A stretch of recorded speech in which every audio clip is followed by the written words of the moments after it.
My ministers are committed to working with Parliament, the devolved administrations, business and others to build the widest possible consensus on the country's future outside the European Union. Ladies and gentlemen, I am most grateful to you all for joining us for the celebration of our national holiday, the official birthday of Her Majesty Queen Elizabeth, my mother. A celebration that is, of course, tainted with sadness.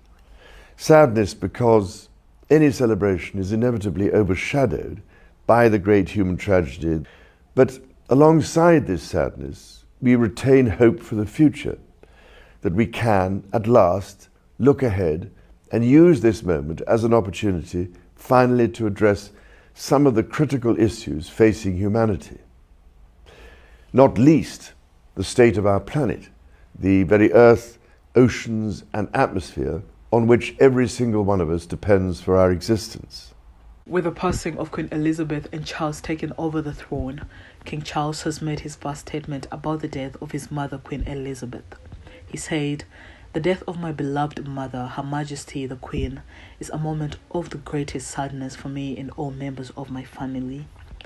We mourn profoundly the passing of a cherished, sovereign and much-loved mother, Queen Elizabeth II, the UK's longest-serving monarch, and died at Balmoral aged 96.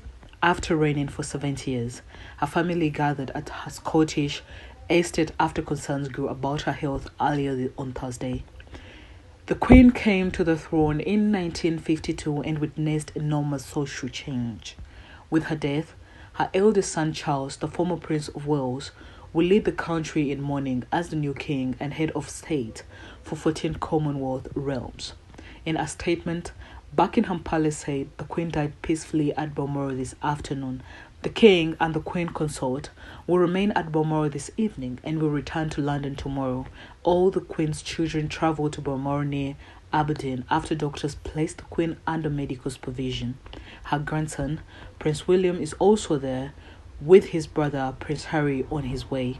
Queen Elizabeth II's tenure as head of state spanned post-war austerity, the transition from Empire to Commonwealth, the end of the Cold War, and UK's entry into the withdrawal from the European Union.